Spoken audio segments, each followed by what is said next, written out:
Behavior-based interview questions, what employers are doing is they're looking at past behavior to get a predictor of future behavior. Let's say they ask, can you give me an example of a time where you took initiative to solve a problem? They want to hear a story about where you took initiative. And you need to organize that using the STAR technique, where you can talk about situation, task, action, and result. What I see a lot of students tend to do is they'll tell us a great story and forget the results. That's like watching a great movie and not seeing the ending of it. Well, the STAR technique helps organize their thoughts. Behavioral interviewing is telling a story. You're telling us a story, you're setting up the situation so we understand exactly what you're doing. You know, you set the frame, you set the picture for us in our minds. The task is, you know, what was the problem, what was the issue, set that piece up. And I want to know what you did, not my manager did this or we did this. I want to hear a lot of I. What did you specifically do? And the results, how did it end? It's like telling a joke and not giving the punchline if you don't add the results in there. When they get those behavioral questions, take it back to a specific example, explain what they did, set it up, give the details, and include a lot of names, dates, times, numbers, and places. The more details you can give, it really helps the employer understand the depth and breadth of what you accomplished. Oftentimes if a student is giving examples that say, we did this and we did that when they're talking about a committee, I will stop them and say, that's great that your committee did that, but what specifically did you do? And what I find oftentimes that they didn't do anything. You really want to kind of go through your resume, go through even go through the last couple of months of emails that you've had from student organizations, from your work, from different classes, and really get into the detailed, 1 or 2 or 3 detailed stories that you can tell, that you can actually know exactly what happened, exactly what the concept was, who was in the meeting, what the real problems were, what the detailed actions were, and not only what you did, but some of the options that you considered or that group considered before making the final decision, and then details in terms of what the result was. Well, David, can you tell me about a time where you set a goal and you thought you did everything possible to achieve that goal but still fell short? Sure. Actually, I had a similar experience to that during my internship during the summer of 2010 with UBS Investment Bank. I was working in their global healthcare group, and really one of the first type of tasks that we had was working with one of our major clients on a merger model. So we were doing a pitch for them and coming up with a hypothetical merger situation. And my task was to create the merger model and come up with the analysis so that we could show them our numbers so that it made sense. So one of my senior associates came to me and said, David, you know, this is your task. Go ahead with it. We're not going to help you out. Do your very best, and we'll come to you at the end of the day.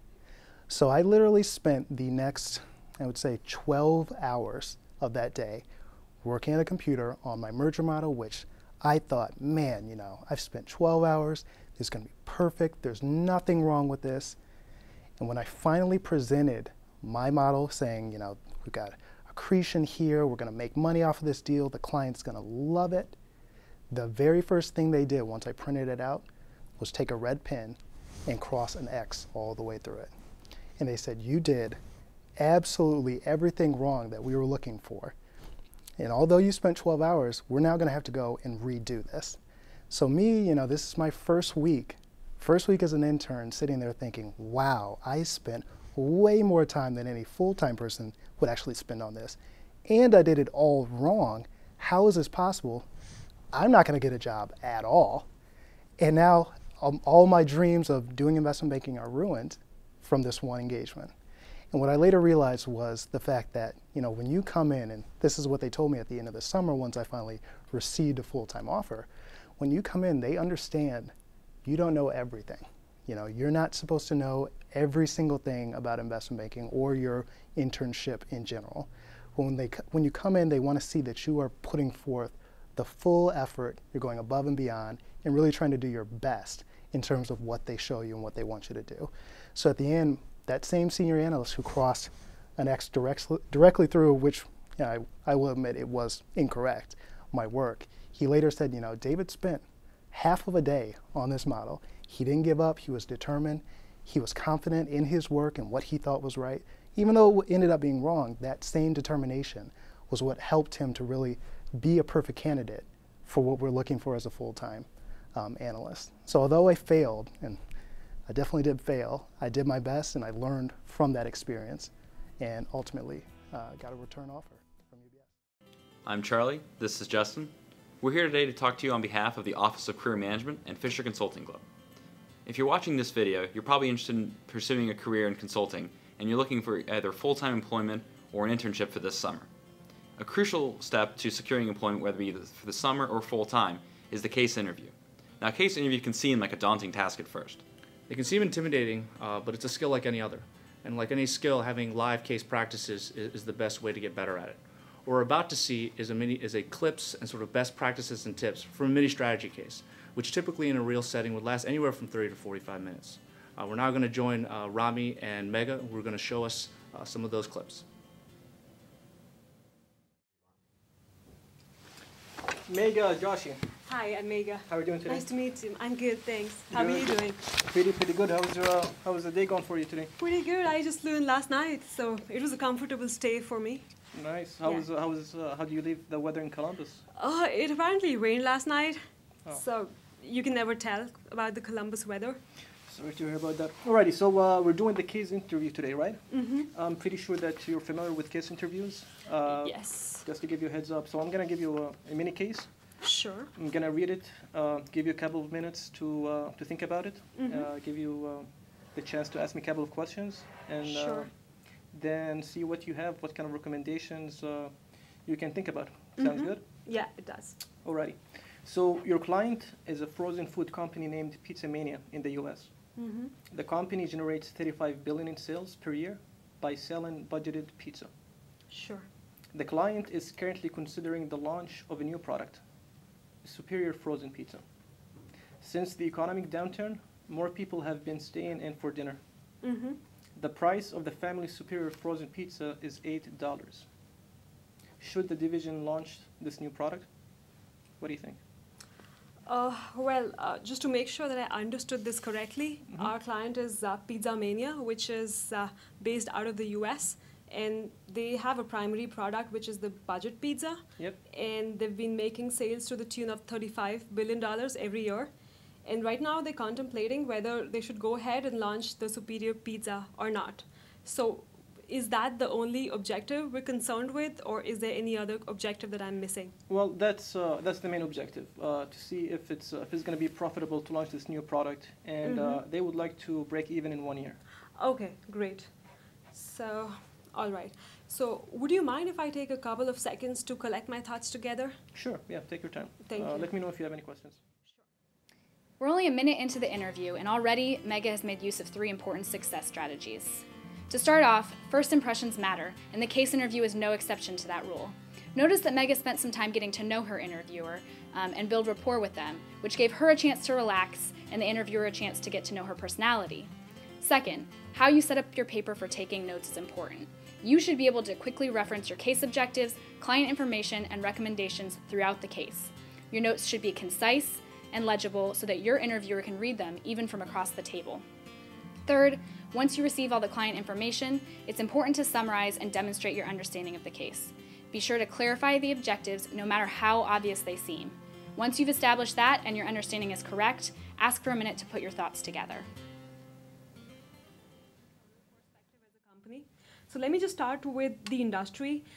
Do you have any information on the growth rate of the industry in terms of the frozen food industry? Sure. So for the budgeted pizza, unfortunately, it's declining.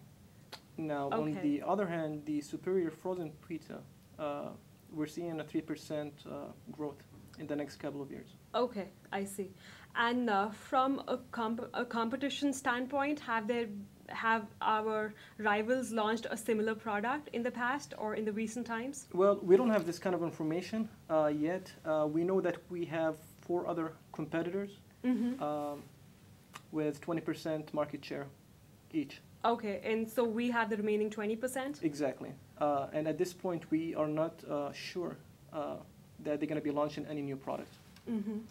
And then coming over to the company, just want to make sure that is making pizza a core competency of our company, or do we also sell other products? Well, we do sell other products, but as you can tell from our name, from our client's name, Pizza Mania, most of our revenue streams come from frozen pizza. So frozen pizza is our main focus. So is the budget pizza the flagship product that we have? Yes, that's the only product that we're selling right now. That's the only. Okay, great. And does our product have any unique selling proposition as such? The budget pizza, like how do we differentiate ourselves in the marketplace? Right. Again, it's a budgeted pizza. I mean, you can think of the product as a commodity. So not too much differentiation going on between our product compared to the competitors' products. Sure. And from a customer standpoint, can I just ask if we have any specific customer segments that we cater to, or is it just for everybody? What do you think? Well, I guess pizza is something that everybody wants to have. Okay. But I just wanted to understand if we're catering to specifically to family, do they contribute a major chunk of towards our business, or is it youngsters or? Well, apparently, as you can tell from the economic downturn, a lot of families are staying and eating at home. So our clients' main focus is families and households. Sure. Okay. So with that information in place, I'd want to jump on to doing a break-even analysis, as you said. At this point, Mega has begun the analysis portion of the case, so there are several important points to keep in mind. As Mega has done, you should structure your thoughts on the page and walk the interviewer through them. Be sure to state any assumptions you've made. Don't hesitate to ask clarifying questions, but avoid asking questions that are too broad or irrelevant to the case. By using this approach, you demonstrate a loose but logical framework and explain the rationale behind your thoughts. As you're about to see, most cases will involve a data dump, so get comfortable with numbers. Each case and interviewer is unique. Some will present you with the data without you asking, while others will expect you to ask for the specific data within key areas. When the interviewer does give you a data dump, make observations about the data and walk the interviewer through your calculations. Explain to them what you're thinking and how you're going to approach it. Once you've done your calculations, you need to draw some insights rather than just providing them with the numbers that you've come up with. So I just wanted to ask if you had more information on the cost structure for the new pizza that is to be launched. Can you be more specific? What kind of cost structure you're talking about? Sure. When I say cost structure, I mean two things. One is the fixed costs, things like equipment, capital investments that you'll have to make to manufacture that pizza. And the second piece would be the variable costs. That includes material, labor, things like transportation and procurement that would be used to manufacture one unit of that pizza. Yeah, actually we do have some information. Let me hand you this chart. Take a couple of seconds and tell me what strikes you out of the chart. Sure. Well, the first thing that jumps out of this data is the difference in the profit margin between the superior and the budget pizza. From what I see here, the profit margin out of the superior pizza is 1.5 times that of the old budget pizza. Okay. So we know that the profitability is higher in the new pizza. Secondly, I'd want to walk you through the calculations. Is there anything else that strikes you other than the profit margins? Well, yes. Another thing that strikes me is the number of units of budget pizza that we sell every year. We sell about 8.7 billion units. That's a significant number. That's a huge number. Okay. So that does jump out. Okay. So let's move on to the. You were talking about break even. Sure. So let me just walk you through my calculations. So as we know, I'm just writing the profitability equation, the classic profitability equation here, which is profits are equal to revenue minus costs. So since we're doing the break even analysis, our profits would be 0. So I'm just trying to equate revenues with costs. So in order to get revenues, we know the price of the superior pizza, which is $8. And let's say we make an assumption that, say, we sell X number of superior pizzas to break even. So the equation is 8X is equal to the total cost, which is fixed costs, which I see is 69 million. And the variable costs, which is 3.6 times X. And as I get to solve it, we see that we'll need to sell about 15.6 million units of Superior Pizza to break even. And when you look at the number of pizzas that we've sold in the past every year for the budget pizza, which is in billions, I do not think this should be a big stretch. Okay. Yeah, I can agree with you. But what do you think about the price? For the Superior Pizza, we are charging double the price. Do you think the customer Sure. would be willing to pay $8?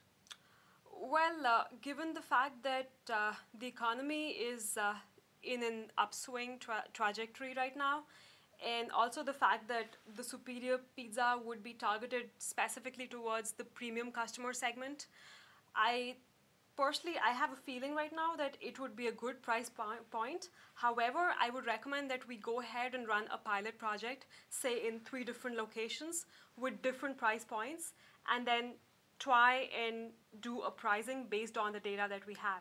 But essentially, at the end of the day, we will be using value-based pricing for our pizza.